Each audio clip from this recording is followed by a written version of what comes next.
Isyo. Serbisyo publiko. Sa Bacolod. Gikan sa News Center sa Aksyon Radio. Aksyon Radio.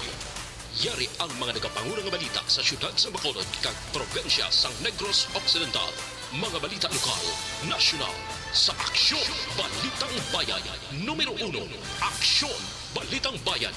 Numero 1, two-time kapisanan ng mga broadcasters. Golden Dev nominee for Best Provincial Newscast. Aksyon Balitang Bayan. Numero 1. Aksyon Balitang Bayan. Numero 1. Kagkaroon ang inyo News Team.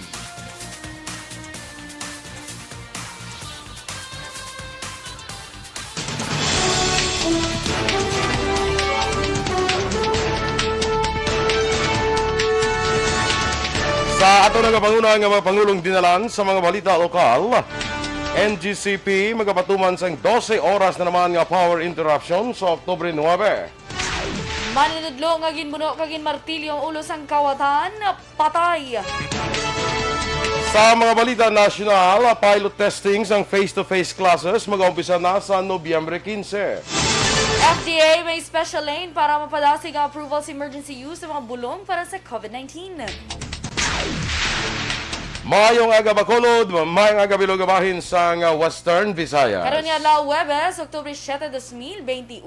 Ang inyong news team, Aksyon Eden Aboso. Aksyon Boy Duran. Ang mga balita lokal, pagkatapos lamang sini. Once upon a time.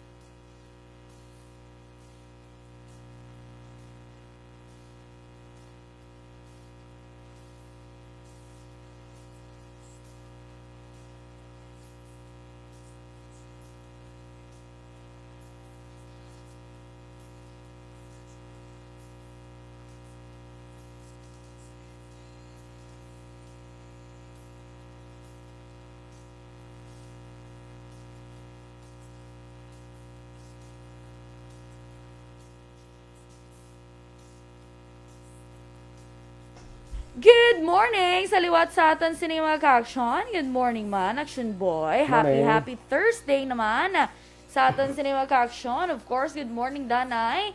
Ara agad si Sir Alex Fuentes. Kay Noy Erwin de Catoria Gonzalez. Good morning man. Kay Sir Ray Baryoga, good morning. Nag-monitor lang sila sa Barangay Pandanon, DSB. Salamat! Of course, CFC President Dennis Richard Tibor Roma, have a great day, kuno, because this is the day that the Lord has made.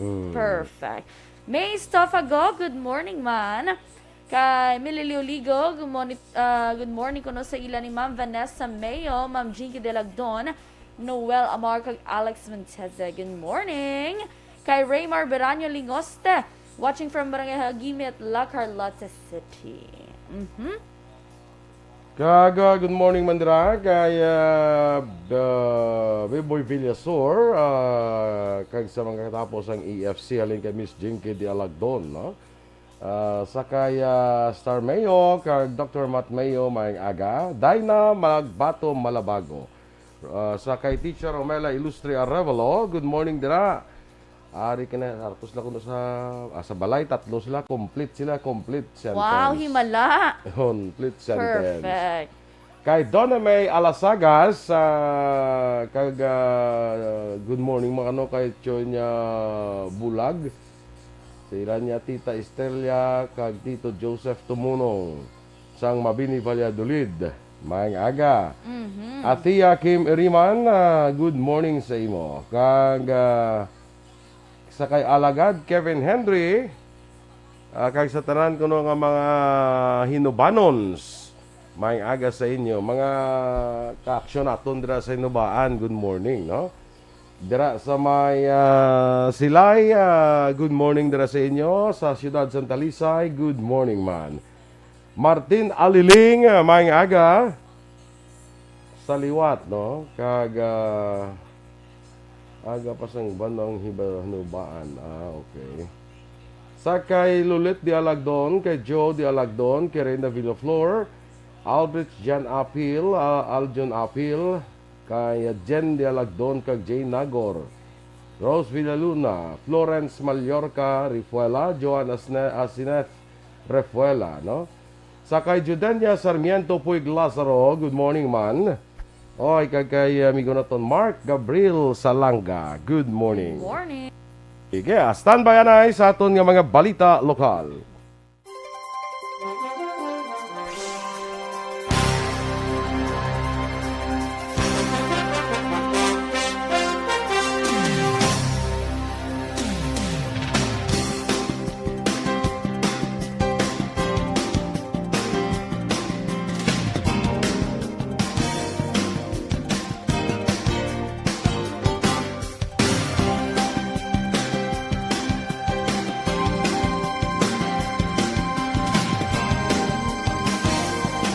Aksyon! Balitang Bayan, Numero 1.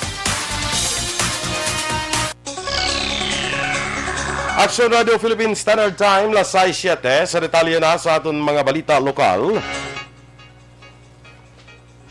Ginkonformar ni Michelle Visera sa National Grid Corporation of the Philippines nga may power interruption sa Oktubre 9, halin las 6 ang aga, tubtob las 6 ang gabi tungod sa patigayunon nga preventive maintenance. Sa interview sa Aksyon Firing Line, ginpahig ni Visera nga sa among adlaw i-shutdown sang NGCP ang Bacolod Silay 69 kV transmission line nga mag-apekto ni sa Burgos, Mountain View, Talisay, Panawgao kag Silay substation sang Seneco. Samtang ginklaro ni Visera nga wala sang koneksyon sa patigayon nga preventive maintenance, ang natabo nga brownout sang Martes nga adlaw. Patay ang isa ka manunudlo sa pampublikong eskwelahan matapos ginbuno kagin martilyong ulo sini isang kawatan nga nagsulod siya puluyan las 7:45 sang aga Miyerkules base sa oras ng CCTV camera nga nakuha sa lugar. Ginkilala na patay kay Jessica Dukay kag residente sang Barangay Bangkiruan, Syudad sang Cadiz. Sunod sa investigasyon ni Corporal JB Villarino sa investigation section, nakuha sang kawatan ang 75,000 ka pesos. Na-recover sang kapulisan ang kalo nga ginapatihan iya sang suspetsado kag ang martilyo nga iya gingamit. May person of interest ng kapulisan base sa nakita sa CCTV footage. Sa karon padaan pa ang pursuit operations ng kapulisan agon madakpan ang suspetsado. Ginkumpirmar man ni Richard Hilangre sa Alliance of Concerned Teachers Negros nga nagtaliwan si Mario Amaca, ang principal sa Negros Occidental High School. Sa interview sa Action Firing Line, ginbalikan ni Hilangre kung ano ka mabinuligon sila grupo si Amaca nga isa man sila ginakuhaan sa bulig sa pila nila ka mga desisyon. Ginadayaw man ni Hilangre ang kabuot ni Amaca kapag baton sa ila sa kada magkadto amay ni sa NOHS. Nagpalambot man sa pagpagigunong si Hilangre sa pamilya ni Amaca kag sa makopdanan sini sa Negros Occidental High School. Nagtaliwan naman ang number 10 councilor sa siyudad ng Cadiz nga si Councilor Agustin Jesmar de Suyo, Martes ang gabi, Oktubre 5. Sa interview section hotline, ginpahig ni Cadiz City Mayor Salvador Bading Escalante, nga giningagaw pa nga madala sa klinik ang konsehal, apang iningin deklarar nga napatay. Nagpositibo sa antigen test ng konsehal, apang ini pa ang ipadalom sa confirmatory test na gumihiblaan kung nagpositibo man sa COVID-19. Si De Suyo, fully vaccinated na batog sa COVID-19. Sunod pa kay Escalante, sang aga nagtambong pa sa virtual session sa Sangguniang Panlusod si De Suyo, apang makitaan sang kopdanan nga konsehal nga daw hindi na maayong iya sini nga kondisyon. Naibaloan si De Suyo masobra 20 katuig na nga nagapangalagad bilang konsehal sa syudad kag nagapapili bilang independent candidate.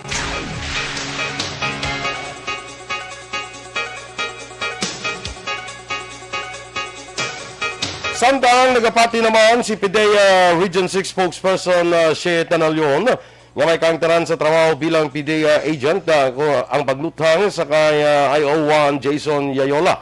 Sa interview sa Aksyon na Radyo Bacolod, ginpahag ni Tanalyon wala ginadula sa ila ahensya nga job-related incident ang natabo nga pagluthang kay Yayola bangod sa inasunasod nga bypass operation sa mga PIDEA agent sa siyudad sa Bacolod kag probinsya.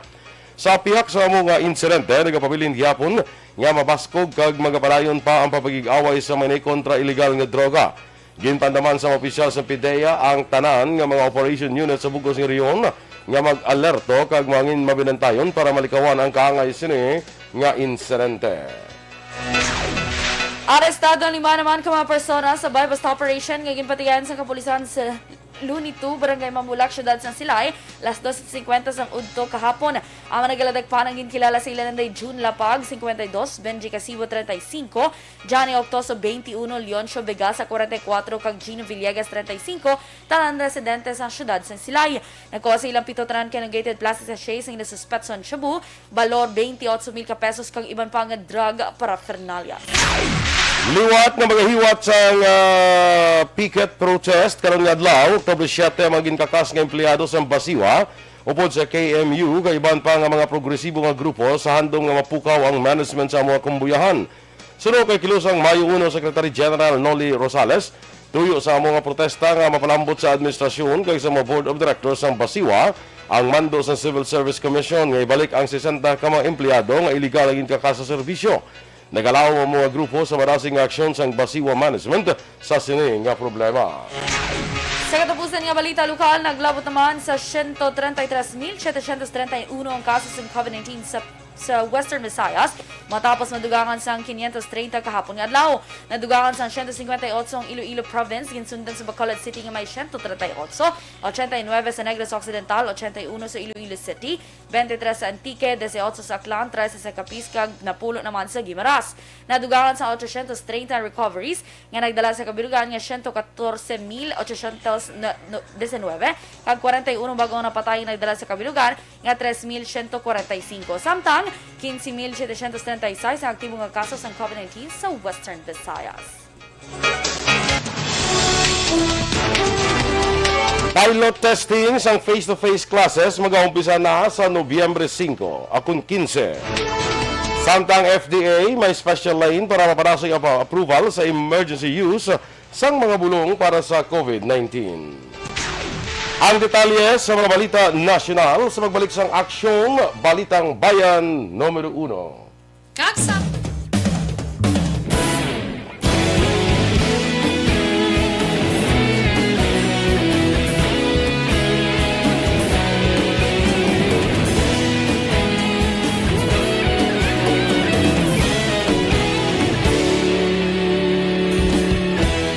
Agapasumbanwa, mabugnaw nga hangin nagadapyan na. Ikaw na ang ginapamatian namon ginasandigan. Tingog sang probinsya, kamatuuran ginapalap na. Mensahe nga may dala, paglaom kag kasanan. Tinuig na nagligan, ikaw gihapon ang ako nga istasyon. Sa pagbudlak sang adlaw, sa pagduhaw sang biton. Mga balita nga dala inspirasyon. Aksyon radyo, bakolod man sa gihapon. Padayon Aksyon radyo, bakolod sa luto sa imo. Padayon Aksyon radyo, salamat sa pagserbisyo. Patas kag balanse, patuod nga mensahe, wala sang ginadang pilihan. Padayon Aksyon radyo.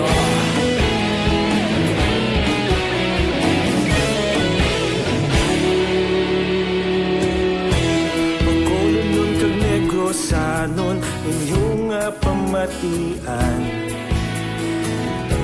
Istasyon nga nagapalaplag sang kamaturan. Mabakod nga prinsipyo, reporter handa sa serbisyo. Kahapon, karon kag sa gihapon, kita magapadayon. Tinuig na nagligan, ikaw gihapon ang ako nga istasyon. Sa pagbutlak sang adlaw, sa pagtuhaw sang biton. Mga balita na may dala inspirasyon. Aksyon radyo, bakolod man sa gihapon. Padayon Aksyon radyo, bakolod saludo sa imo. Padayon Aksyon radyo, salamat sa pagserbisyo. Patas kag balanse, matuod nga mensahe, madampigan. Padayon Aksyon Radio. Una sa balita, una sa aksyon, sa Bacolod Aksyon Radio. Una sa balita, una sa aksyon, sa Bacolod Aksyon Radio. Ikaulog na na'y sa anong kahintangan. Responsable na pagbalita, pagdayo na italak na. Malasig pero sigurado, aksyon na may dalang pagpalangga.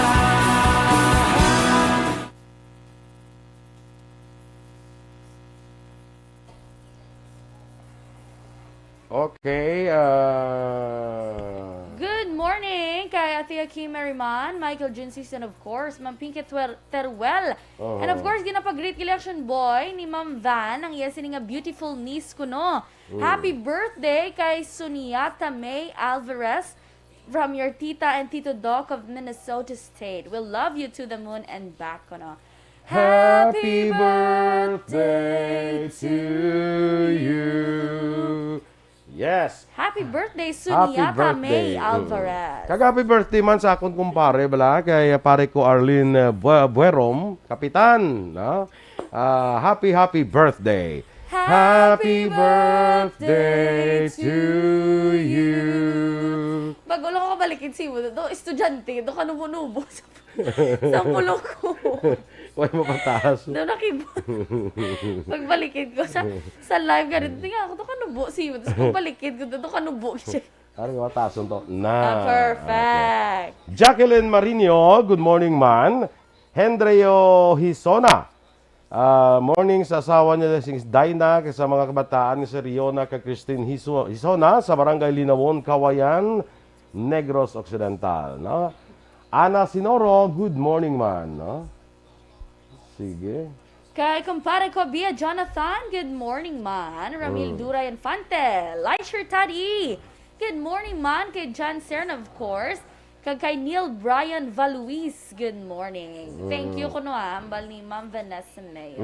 Romel Gallo, dira sa may Las Vegas, Nevada, no? Kay Erne Odasco Lidas, Shirley Tadie sa may New York. Kay Mariel Alerta Lastimoso Chavez from Cadiz City. Yes. Good morning dira sa inyo. Kag sa kay Teresa Linahakayaw mga agaman, si Ma'am Luing Melos kay na greet mo. Ay, oo, watching to siya kag nag-react siya sa aton live. Good morning, Ma'am Luisa Melos. Kag kay Maninay Juan Bolgallo, good morning. Kag kay Maninay Alma Alvarez Gallo. No? Sige, kag kay Melchor Melos, mga aga dira. Yes, good morning, Sir Melchor. Sa aton dira nga mga listeners man, mga kaaksyon naton sa Burgos Public Market. Good morning dira sa inyo. Kag sa Libertad Public Market. Damo na da sa may kuan sa kaya kuan sa Libertad. Oo. Try mo da bala libot kada kay damo. The Reaction Radio. Oo, damo na da sila ga monitor. Morning dira sa inyo, no. Pa shoutout man kay Edmar Dotado. Oh. Good morning sa imo from Mariel. Kay Esteban. Esteban. Esteban, ikaw rin apelido. Yan eh. Base. Good morning. Orong base ngalan niya si Esteban eh. May ngalan mga Esteban mo. Sige lang pakot-pakoton na lang. Iwi mo naman ta storya ka doon. Okay? Yes. Ano na action boy? Kasi dyan, sobra 50 na wala nag-file for presidency. Sobra 50? Damo na sa pilihan. Nag-file sa presidency? 50, Nag-file sa... Grabe Damo ba? na sa pili. Ikaw Damo na lang na. to gani ang kulang. Tigoy pa matapos ang 8 bala. Ate, sa 8 ka lang yan. Huwag pa gani matapos ang... Ulaton ko pag ina-establish So, kuwan pa bala. buwasta na lang, buwasta. May substitution pa bala. Perfect. Doon sa ano ka lang, medyo tayo sa vice president. So, dito ka lang nanay. Sobra na si Quintang nagaganda. Sino niyo ang mga tao? Ano yung tripping nila, man? Pero may isa to ka nag-file nga kilala man, former defense secretary, bla. Yes. So, Si Norberto Gonzales. The former defense secretary. Ambot tanong yung partido to daw na... Tapos may ara to yung action boy, mga iban mo lang pa. Siyempre, out of curiosity, natan ako sa Google, ilang nga lang, hindi ko makita sa Google, sa Facebook ko kakakita. Ano lang yan, aral sila sa piyak bangga. Yung file lang ko yung presidente, Nakabangga, no? Kaya kay pang kuan naman sila sang Comelec, pang kakasunis na pang salao, mga kakasunis, ang mga nuisance candidate lang, at iway ka man capacity to campaign. Pang kakasun man na sang Comelec. Diba, action boy, doon ang mag-start ng kampanya, ang vice president kag president, do 3 months na ilayan, ano? Nga pangampanya, wala? 90 days. 90 days. Kaya mo na gani, 3 months. Do, ginano mo ko sa, inadagdag mo ko sa mat ko, No? 90 days na sila. Ang national position, no? Yes. From president to senators. Ang sa local position naman niya, 45 days. 45 days naman ang iya sa... May mga sahiron sa Lim, Benjamin Rivera, Luz Viminda Raval, Dolores Kirao. Uy, ano ni Marnie Kirao? Tiguro na, matyaga. Kubutuon pa na ni Marnie. Grabe no. May nag-file man gani kali gobernador? Oh, yes! Ara na karon sa aton nga ato sa 7 a.m. Okay. Amag yun na-save da karon ng iyan, no? Kaya ka bongga mo. Pala to siya. Ang ginakuno-kuno nga isang ma-file gobernador do ay na batiaw. Doon na una pa tong isa. Kagapon, si Ma'am Socorro. Daw ka Japanese man sa apelyido, yes to? Okada. Okada. Hindi Okada sa kuha na iyan. Sa hotel. Nang ganito man. Nalipat siya apelyido basta Japanese. Gabi no? Kaya daw na ano to sa kuno no? May revelation. Gakakita ako no si Mama Mary. May revelation si ate iya man iya nga. Correct. Pero ang ginakuno-kuno yang posible may enkwentro kay Governor Lacson. Wala pa? Wala batiaw. Siguro, basta pa buwas. Malay mo, kibuto niya ka. Malay, bas ikaw to bala karon mo. Hindi kay ginabantayan ko gani kay wala pa siya nag-file. Basi ko na wala ton ko ni boss wala ko hindi pa siya mag-file. Remind mo siya. hindi pa siya mag-file. Ako lang. mag-file Oo. Di ba? Para three-cornered fight kami. Mayo na lang gani imo kay congressman, Gobernador. Presidential gani iban. Para three-cornered fight kami. Yes. Mo three-cornered fight. Three-cornered no one. Standby sa mga balitan national. Ang elementary nga evacuation center na concern din baha man. Uy, dati tinagaman apat kumansaka ang tubig. Actually, ko po Di ba medyo mataas na ang tubig, so ginaulat nato nga siwala nga nag-trap dito or nag-transit dito sa sulod ang mga continuous rain ang nag-subject sa factor sa pagsaka sa sining tubig sa subong. Hunyo 4, 2021, sang formal na ginanunsyo sa pag-asa ang panahon sang tig-ululan o rainy season sa Pilipinas. Gani, ilauman ang maulan nga panahon umpisa subong tugtog Nobyembre 2021. Ang Pilipinas sa mayroon sang early warning system para mahibaluan ang lakas sang panahon. Gani, wala sang rason nga hindi kita makapreparar karon nga rainy season. Yari ang pila ka mga action tips nga dapat mo may baluan karon nga panahon sang tig-ululan. Kung nagapuyo sa lugar nga masami ginabaha, mag-monitor sa balita para sa anunsyo sang pag-asa sa lakat sang panahon. Isa sa pinakapos nga pamaagi para malikawan nga magsulod ang baha sa balay, among paggamit sang sandbag. Ang sandbag ang isa kasakong nga may unod nga balas nga pwede ibutang sa pertahan o kung ginaagyan sang tubig para temporaryo nga makontrol ang pagsulod sang tubig sa inyong nga balay. Antes naman ng rainy season, dapat nakapreparar ka na sa pagkaon, flashlight, pito, kandila, hygiene kit, power bank, transistor radio, importante nga mga dokumento, kag iban pa nga kinahanglanon. Ini ang dapat isulod sa go bag na dapat ibutang sa isa ka lugar nga mapus kuhaon sa tion nga kinahanglan nga mag-evacuate. Sa tion sa pagbaha dapat butangan sang tape ang saksakan sang mga outlet kag ibutang sa mga taas nga mga lugar ang appliances. Kunyara sa evacuation center, dapat man nga ipatuman ang minimum health protocol, face mask, face shield kag social distancing. pagbatok sa COVID-19. Sa panahon sa tig-ululan, dapat man proteksyonan ang ikaayong lawas batok sa pila ka mga masakit, kang isang dengue, leptospirosis, cholera, typhoid fever, hepatitis A, influenza, kag iban pa. Nagpanugyan man ang DOH kay pabili ng proper hygiene kay pag-inom sang limpyo nga tubig, lutuon sang gusto ang pagkaon para malikawan ang contamination. Maghugas sang kamot antes kag pagkatapos ang kaon, kag matapos nga mag-usar sang banyo. Likawan man ang paglangoy o kon pagtubog sa baha. Kini sa Aksyon Dale Salazar para sa Action Tips nga nagapahanungdong nga maghalong sa tanan nga tion. Ang elementary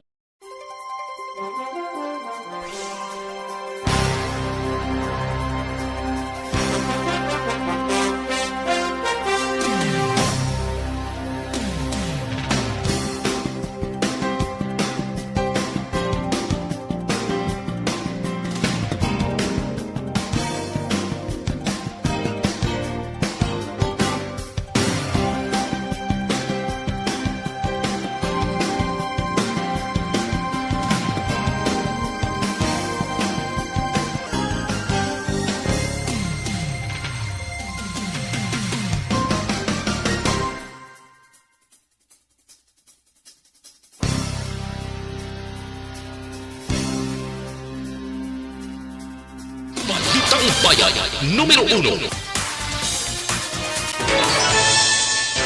Aksyon Radio Philippine Standard Time, las 6:27, sa detalye na sa mga balita nasyonal.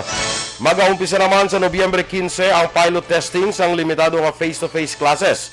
Ginpahayag ni Education Undersecretary ni AbosoNo Malaluan nga 59 ka public schools ang nakapasar sa assessment ng Department of Health para sa pilot test. Ang pilot testing magatapos sa Enero 31, 2022. Sunod pa kay Malaluan, may patayunan nga rolling assessment kada semana. Agod amat-amat mapasaka ang kanamuon sa eskwelahan nga magapartisipar sa limited nga face-to-face classes sa din 120 ang target sang gobyerno. Dismayado naman ang mga senador sa Department of Education matapos gigin-report sa ahensya nga 57% pa lamang sa ilang mga personnel na nabakunahan kontra COVID-19. Sa Senate hearing, ginpahay ni Education Undersecretary ni AbosoNo Malaluan nga 580,000 pa lamang ka mga teaching kag non-teaching staff ang nabakunahan kontra COVID-19. Yara sa 970,000 ang kabugusan nga personnel sa DepEd. Suno kay Senator Nancy Binay, dapat siguraduhan sa DepEd nga mabakunahan ang mga personnel sa eskwelahan nga kabahin sa pilot implementation sa limited face-to-face classes. Para kay Binay, hindi acceptable ang 57%, kag bilang isa ka Iloy, hindi sinitugutan nga bata nga eskwela nga hindi sigurado nga iya ginaatubang o kon ginaatubang ang bakunado. Nagplastar sa special lane ng Food and Drug Administration para mapadali ang approval sa emergency use sa mga bulong para sa COVID-19. Sunod kay FDA Director General Eric Domingo, may naaprubahan ang hensya nga duha ka dugang nga brands ang anti-inflammatory drug nga tocilizumab. Ginaprubahan man sa FDA ang 3 ka brands ang baricitinib, ang bulong para sa rheumatoid arthritis sa may edad nga pwede gamiton bilang alternatibo kung wala sang tocilizumab. Sa namaluan, ginakulang sa supply sang tocilizumab ang pungsod kag napilitan ang Department of Health nga magpangita sang lain nga bulong bilang alternatibo. Nagapangayo naman ang FDA sa opinion sa DOH angkot sa COVID-19 home test nga ginausar sa kapinduha ka mga pungsod. Sunog kay FDA Chief Eric Domingo, ila ginapamangkot ang DOH kung anong ila opinion dire kag kung kinahanglanon ang self-administered test kit dire sa Pilipinas. Sa karon ng RT-PCR test ang ginausar nga testing strategy sa pungsod. Ang Singapore kag ang Australia mo nagausar na sa COVID-19 home test bisan fully vaccinated na kontra COVID-19. Apang ginbawi sa Australian diagnostic test Maker Ilium, ang pila ka mga COVID-19 home test nga gin-ship sa US bungod sa posible magaresulta sa false positive result. Ginaprubahan na sa Senate Finance Committee ang naduso nga 24.8 bilyones pesos nga budget para sa Department of Justice kaysa ilang attached agencies para sa 2022. Si Senator Ronald De La Rosa ang nagduso nga maprubahan ng pondo, kagin segundahan ang Senate Minority Leader Franklin Drilon kag Senator Coco Pimentel III. Sa nabaluan, masobra 551 bilyones pesos ang inaduso nga pondo ng DOJ para sa 2022, apang 24.8 bilyones lamang ang naaprubahan. Sa katapusan nga balita nasyonal, nadugang naman sang 70 milyones ka users ng messaging app nga Telegram durante sang outage sang Facebook sa itong adlaw sang Lunes. Sunod sa founders ng Telegram nga si Pavel Durov sa sulod lamang sa halos 6 ka oras nga hindi ma-access ang users ng Facebook. Madamo ang naga-install sa Telegram app. Dugang pa sini nga naglapaw sa normal ang kadamoon sa daily users sa sulod sa isa ka adlaw. Bangod sa gulpi nga pagdamo sa users, naghinay man ang ila sini nga application.